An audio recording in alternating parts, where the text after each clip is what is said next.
Welcome back, everyone, to Mike and Darren Unplugged, or Sugrue and Staloff. And Mike and I had talked about a topic inspired by a review I read in the Wall Street Journal by someone I'm sure you know. Remember Perry Anderson? Oh, yeah. So Perry Anderson has just written a book where he took a truly great book and he didn't denigrate it. He just said it's not as good as everyone thinks it is, and then talked about another one that is better than people think it is. They're very similar. So the example was he picked Proust's In Search of Lost Time. Mm-hmm. Said it's great, great, great, but not as great, and contrasted it with Tony Pole's Dance to the Music of Time, which is Okay. very similar, inspired. And he said, I'm not saying it's Proust, but it's Mm-hmm. better than most think. And so that inspired me to ask you some questions. This time, just talking about books that are great, important, they're canonical, whatever, but you think they're slightly overrated, either books or authors or writers, or I leave that to your discretion. Okay. That's a cool question, Doctor.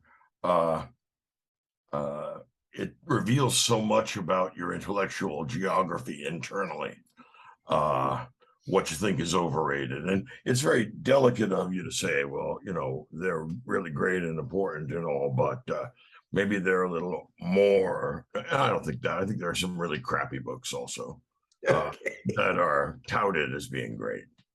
Let's not go there yet. First thing that pops to mind when I think of literature, I think of American literature because I'm an American. And one writer that I have never been able to understand the attraction of, and I don't think it's ever going to, man, I'm never going to like this stuff. Walt Whitman. Walt Whitman, Song of Myself. Walt Whitman, highly emotional, but intellectually invertebrate.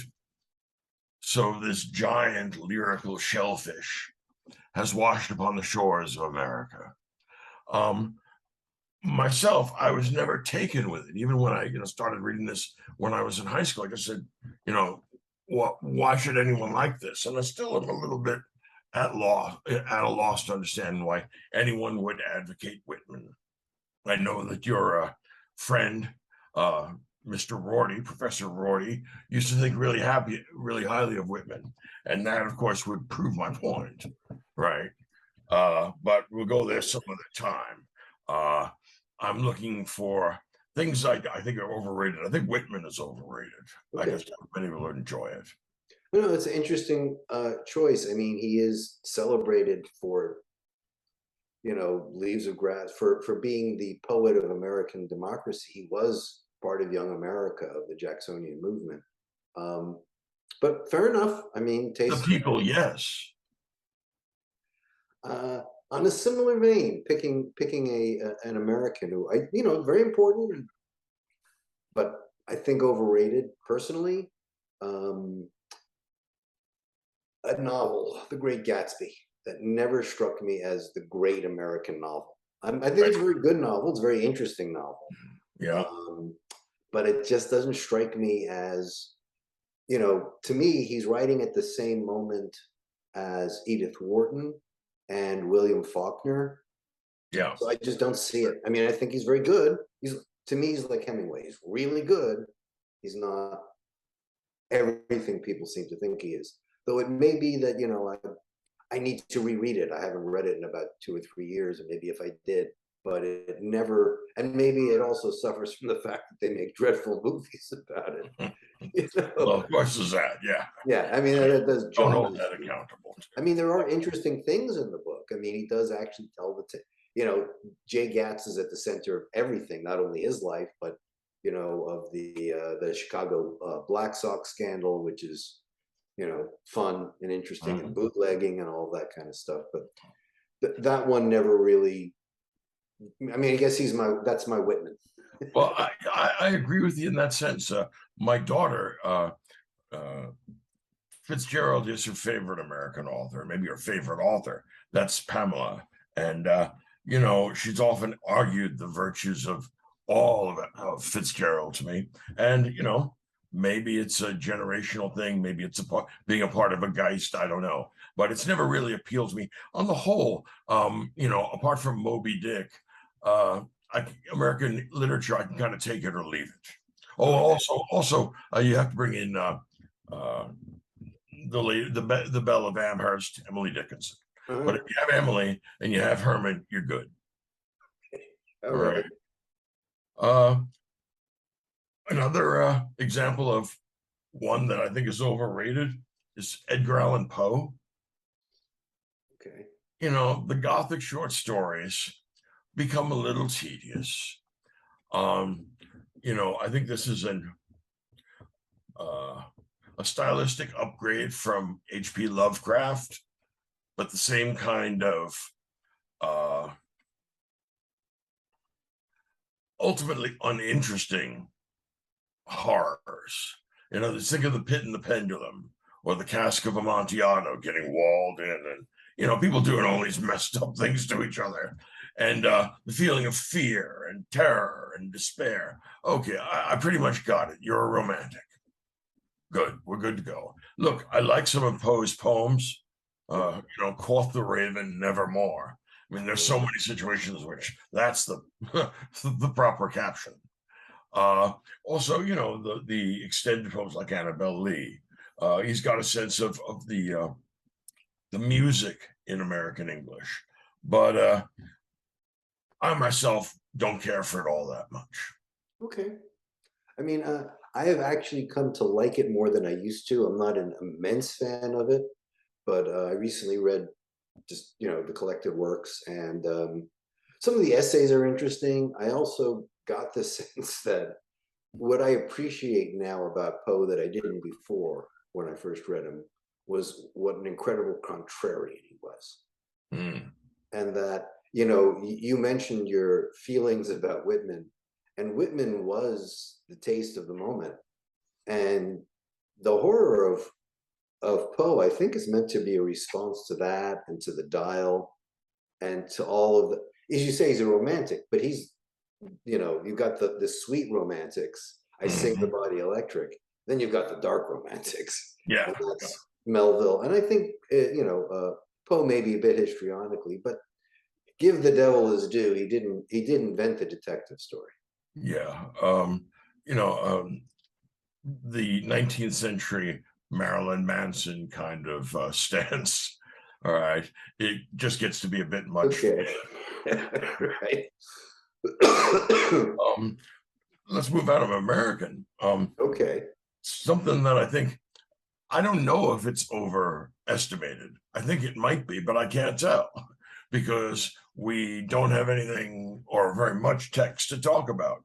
And that's the lyric poets of ancient Greece, and I'm thinking particularly here the two that were thought to be the greatest, Sappho and Archilochus. Now, they're very highly thought of and very highly esteemed among uh, people with cultivated taste in Hellenistic times, right? They had inherited this tradition. Now, I'll take their word for it because they were usually pretty good judges of literature. The problem is that the size of their inheritance from these two emblematic lyric poets is much, much greater than what survived for us. So I am told, and I'll take their word for it, that those that had a big chunk of Sappho really thought their poems were moving and beautiful. But if you look at the fragments that we have and one or two whole things, yeah, they are moving and beautiful. But it's really hard to get a sense of exactly what to make of this sort of poetic achievement on the basis of fragments and a few pieces that are whole or partially whole. In other words, it's beautiful and suggestive, but I really don't know what to make of it. Same sort of thing with Archilochus. Archilochus was esteemed, along with Sappho, the greatest of the lyric poets. But precious little of Archilochus is still around. I mean, there's one piece where he says, better to keep you, I'm not a Spartan, better to keep your life and throw away your shield than get killed. I run like hell. Or there's one of the fragments that I've always thought was the most indicative of the state of the art here was plums. I mean, that's the whole poem. That's all we have of that poem is plums. And you see, the problem is you stare at that and you wonder, well, all right, I'll take the word of the ancient world that this is part of something really ravishingly lovely. But as it is here, plums with no context. I mean, it's a Hapax logomenon. It's just, well, the only example of that. And maybe this is a tiny fragment of marble from the most exquisite statue ever created, but there's no way that I'm ever going to tell. Yeah. So, yeah, I think I'm a little bit tantalized by the ancient lyric poets. Okay. So for me, I want to hit another American, since you hit two, and I only got to smack one. I want to leave literature for now. Maybe I'll return later. Good. Again, a book I have a lot of respect for. Very important. Great book in its way, but I do think overrated is A Theory of Justice by John Rawls. Which, no, I think it's a really important book. It's probably the most important book in articulating the ideals of social democracy in post-war America. And that's a long stretch of time. Yep. And so I give it all of that historical credibility. It's interesting that he drew on Kant and Locke and Rousseau and social contract theory and game theory and analytic philosophy. So I'm not saying it's like a bad book or a dumb book or you shouldn't read it, but it's treated with a reverence that presupposes that you've found no problems in it and that you haven't read any critique of it, like the guy who had the office next door.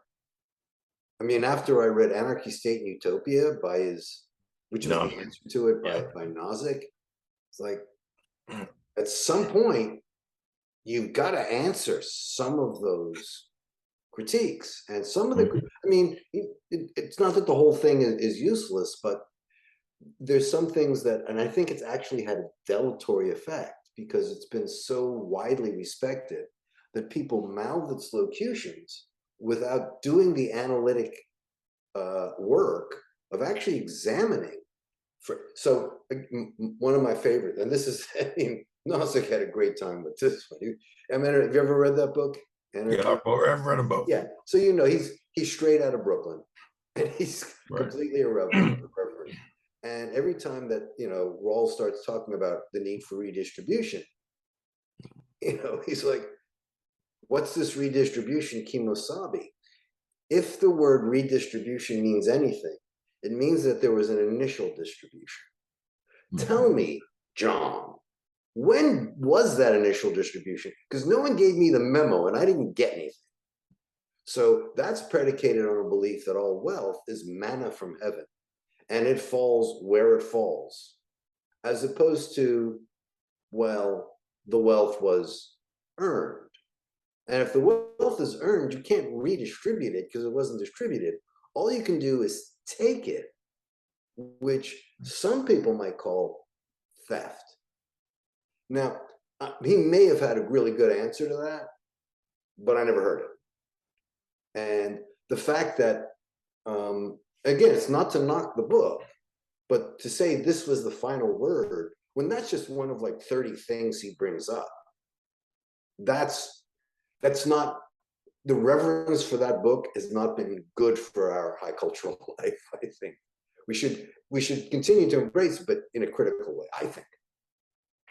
Yeah, you're exactly right. Rawls never actually sloughed off the Christianity that he had as an undergraduate at Princeton. He intended, before going to World War II, or going to war, to become a minister. After that, after the war, he apparently lost his faith and decided to become a political philosopher. Which is an understandable change in outlook, but I don't think he ever shook off the early Christianity. What is A Theory of Justice except the world's longest 500-page gloss on one line of the New Testament, which is, whatsoever you do to the least of my brethren, Right. that you do unto me. Right. Now, if you don't believe that to begin with, as Rawls so obviously does, the 500 pages of intellectual calisthenics are a complete waste of time. On the other hand, if you do believe that, and you want to pretend that you're not a dogmatic Christian, you can pull a rational rabbit out of your rational hat by finding that after a whole bunch of mental exertions, that Jesus was right. But you won't cite him. You just say, look what happens behind the veil of ignorance. Right. But to me, what's interesting is if people weren't set up to think that this was a work of rare and unrivaled genius, they wouldn't naturally think that, okay, he came up with a way of trying to figure out what are the principles we would embrace, and they just happened to turn out to be social democracy, as opposed to he wanted to get to social democracy, and he kept jury rigging the game till he could. And once you open your mind to it, the jury rigging is pretty obvious and it's pretty strange. And it's everywhere. Hmm? It's everywhere. I mean, he frequently gives implausible answers to questions that won't go away. And then we get an all too quick compliance. Oh yeah, I see. Now I see it. I cannot but agree with you, Socrates. And now let's go on to some other difficulty. Like I said, if you didn't believe that portion of the New Testament before you went in, the rest of the stuff is a waste of time. But even if you did, you have to be strongly motivated when he says, look, we're going to play the social contract game from a veil of ignorance. And among that ignorance, you won't know a single thing you like, a single thing you wouldn't be you. So even if you want to be a bleeding, which is a beautiful thing, the veil of ignorance can only work as a way of trying to hoodwink us into going for, what does he call it? Maximin. Right. That's pure reason determines maximin. I got news. If you've ever seen people play poker, they don't believe in maximin. No one would play the lottery if they believed in maximin. No one would box if they believed in maximin. A lot of people believe in maximax. Yeah. They want to go for the gusto and go big. And if they lose. Well, that's also Greek. That's also Athenian. He wants to come back and lay down essentially what I might call a logical version of, who's the guy that writes on Romans, mid 20th century. Damn, it'll come to me. All right. He's what he strikes me as being is something like an egalitarian heresiarch. All right, improbably stranded in the 20th century. And I think he's actually was a really saintly guy. I admire what he's trying to do, which is pull on our coattail and say, have you realized that there's a certain percentage of people that really get damaged by your policies, and that I speak for them, and what I'm trying to persuade you is that as a matter of principle, you ought always to consider them. And he's not wrong. But the problem is that being right involves more than this. Yeah. See what I'm saying? I mean, the truth, but not the whole truth. And that's the difference. Well, that's what I mean by the overrun. Yeah, I agree. And I still think it's an important book. It's a book that should be read. Oh, yeah. Grappled with. But yeah, that's why I would say, if you're going to read that, read Nozick with it. They're perfect. Because each one probably goes a little bit out there. I mean, Nozick's pretty much an anarchist. But it's a very interesting corrective. Anyway, so that's that's my beef in American political thought or philosophy. Okay. You want me to bang out another one? If you feel like it. The whole group, yeah. I would say on the whole, the beats are sort of tiresome. Now, granted, I'm not 17 anymore. At that age, I thought it was really interesting. I thought they were sticking it to the man, and they were literary radicals and a lot of great stuff like that. And no, it's not the case. They have a spotty record, it seems to me. I'm pretty much unimpressed with some of their more demotic and crazy stuff. For example, Ellen Ginsberg puts together an anti-war rally at the Pentagon. They surrounded it, and then using thought waves, they tried to levitate the Pentagon. And I'm thinking, well, okay. Granted, our poets are mad, but don't do this on television, for God's sake. Howl. I was going to ask you, what do you think about? Yeah, it's a moving piece. Yeah, but I'm not sure the lionizing of mental illness is actually in anybody's best interest. And granted, a lot of the beats, particularly because a lot of them were hooked on narcotics, ended up doing chorus time in psychiatric facilities. And yeah, they had a lot of, how can I put it, a little too clever stuff to talk about, talking about the coercive nature of psychiatric examination. And yeah, Foucault is part of the same movement. So is Thomas Zaz, if you know him. But on the other hand, when you take that argument to its logical extent, what you end up with is the people living under bridges or in subway stations that are having conversations with imaginary folks and eating out of the garbage can. So, I mean, now we have a problem from affirming that. And I think that goes back to the beats, the crazy as sane motif. Yeah, that's queued up to a point. I like Kerouac's On the Road, but it fails as a kind of odyssey. What holds the Western tradition together is that journey motif. But the problem is that Kerouac melts into pure becoming. Sal Paradise never gets to paradise. He is paradise. So it becomes, I find, a little trying. I thought it was very exciting 50 years ago, but not so much now. If you know Kenneth Patchen, particularly there's a small volume called The Love Poems of Kenneth Patchen. I really like those. Those are certainly great favorites of mine. Burroughs, I don't know. I think he's the most overrated of the bunch. But he's fun. What? He is fun, though. He makes you laugh. Well, no. I mean, no. Okay. No. For me, he was just always too much, and I like him less now than I did then. There are degrees of nihilism, right? I understand living on the edge and doing all that romantic posturing, but spending a night doing tequila shots and then topping it off by some fun with a gun where you attempted to shoot the tequila glass off other people's heads, putting a bullet through his wife's head under those circumstances is really kind of, well, it's a statement. Well, so here's an interesting thing. As you were saying this, what kept coming to mind is that this is really, in a lot of ways, just a rehashing of the extremes of the Romantic poets. That's exactly what I was thinking. Yeah. It's like Lord Byron. I keep thinking of like Blith Shelley and Byron and De Quincey with their yeah, exactly.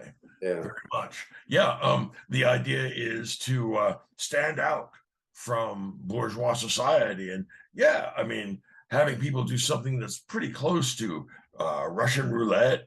In other words, getting drunk on tequila and then shooting it off people's heads, except the last time, of course. That's kind of an interesting way to approach life. Go for the gusto. Yeah, right. It is. Again, this is romanticism that's just turned rancid, and I get a little bit tired of it. Okay. That's so. I'm going to jump out of the States, and again, this is not one I think is horrific. I just think it's overrated. Yeah, it's my taste. That's all, and that is Charles Dickens. I'm reminded of the character Little Nell. Yes. So you know the line I'm going to give you from Warren, who famously said, "A man must have a heart of stone to read the death of Little Nell without laughing." You're a wicked man. Yeah, well, I'm sorry. Dickens can go from, heartfelt and sincere all the way to maudlin and mawkish in like 2 sentences. And it's like, straighten out and dry up a little bit, will you? And I really don't want to hear about your moral pounding about the coldness of the world, because since we're getting biographical, you weren't exactly a sport with your wife, were you? Your kids were not particularly happy, were they? Well, that's true enough. It's easy, to poo-poo all the cold-hearted people out there.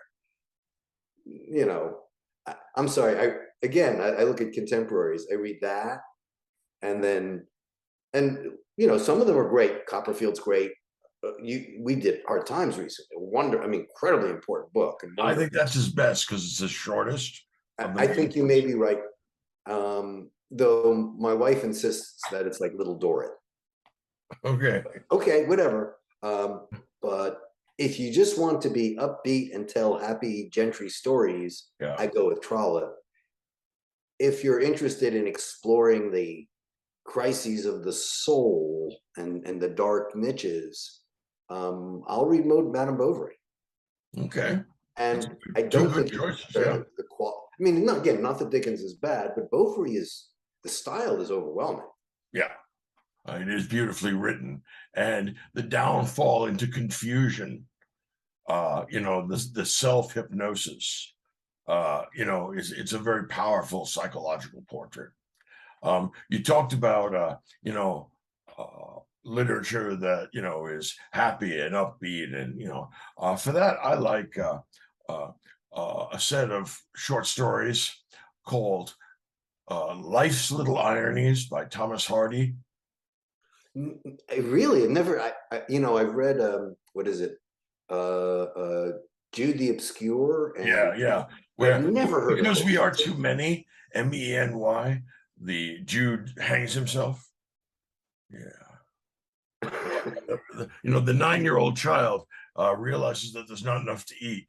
So his scrawled suicide note when he hangs himself in other words, this is revenge for David Copperfield.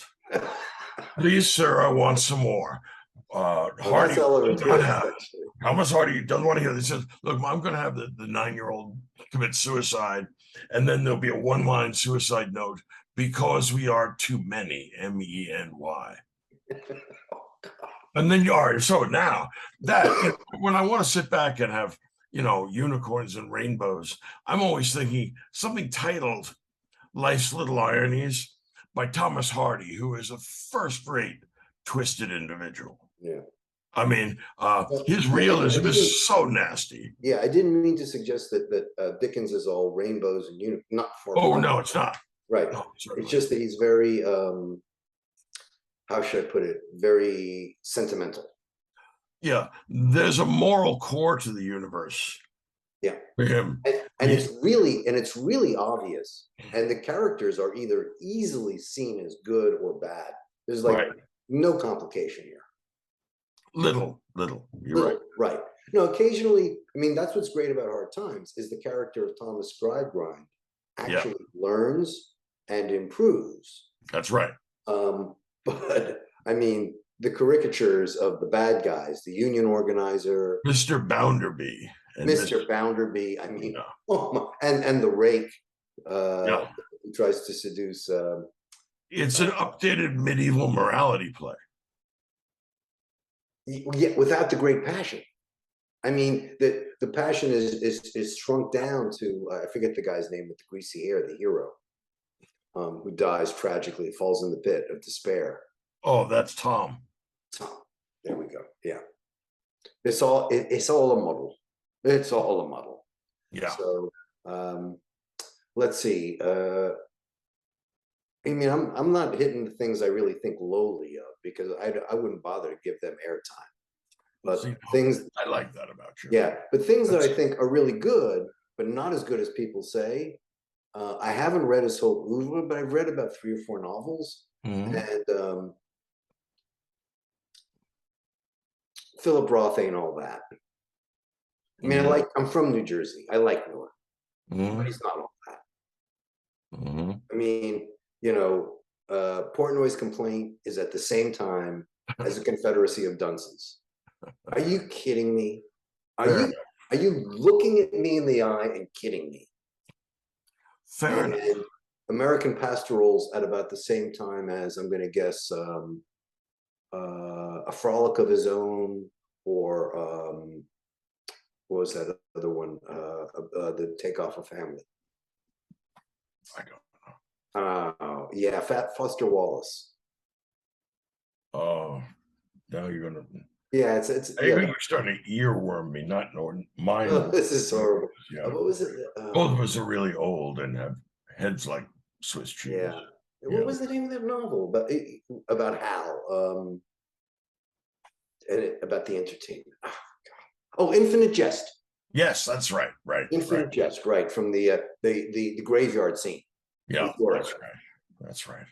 So I mean, again, I don't think he's a bad writer, and Mhm. I think Pastoral is actually one of the better books about the recent past, and an attempt to come to terms with the 1960s in a way that he can live with, having been no small part of it himself. But he is at least grappling in an interesting way. But I never saw why he was seen as great. Yeah. I mean, I see him as very good. I have the same thing with Saul Bellow, who I think is really good, just not great. Yep. I mean, insightful and worth reading, but and a lot of fun. When I'm not going to put it on the same shelf with Tolstoy. Right. On the other hand, look, let me take you out of the present, out of America. Looking at the ancients, which do you think is reputed greater than it is? They can't all be to your liking equally. You can't estimate them all equally. Yeah. Good question. So I'm thinking in terms of literature. Yeah. Again, I'm picking something I think is really good. Yeah. But not as good as people think, and that would be the Aeneid. Yeah. Okay. Fair enough. Yeah, it is a little marble, in the sense that there's precious. Actually marmoreal. It's like everybody here is a statue given speech by the most architectural of poets. Yeah, and the virtues are heroic. Virgil, Aeneas sacrifices love, carries his father on his back. Again, I don't mean to slight it. It is great, and everyone should read it. It's just that he got the seal of approval from the court. Well, he knew what hand fed him, and he was not foolish. He knew what he was doing.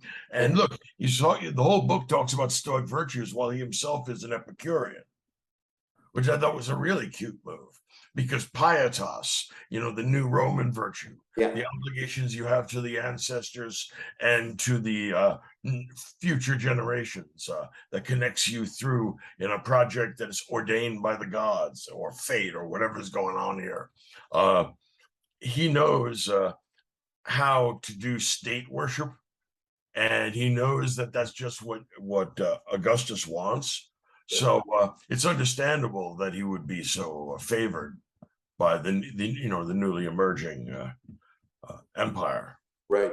By the princeps, and I think again, it's not that people shouldn't; they should. But when they read him, in the same way I said, if you read Fitzgerald, read Wharton or Faulkner, read Ovid, contemporary, right? See, now strangely enough, you stepped on a bit of a tripwire.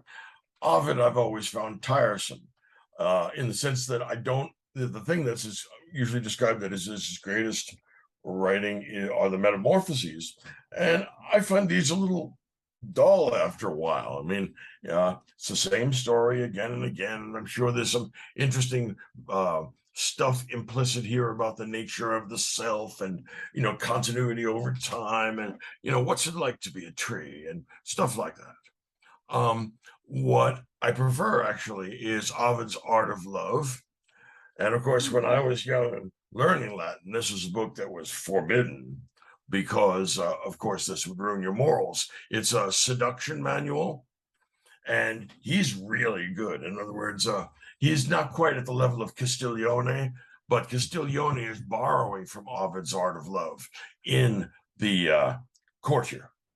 So yeah, Ovid for me, what people usually really like about him doesn't do much for me. The Metamorphoses. I do like the Art of Love because so much of it is true and a funny kind of wry reflection on human nature. Let's be friends. Okay, how about any non-American moderates that you think? Oh, well, Or did I open a can no, of worms there? but there was a time, maybe 50 years ago, when I found the novels of the existentialists like Sartre, Camus, really interesting. Um, I can understand, the demand for action and inexplicable belief, and being set off like dynamite because there's no reason not to go off. You can see how spiritually this is connected to the beats. But I just found it really tiresome after a while because you see, what turns out to be the case, and I don't think that the existentialists anticipated this, is that constant revolution is a kind of stasis. Mm.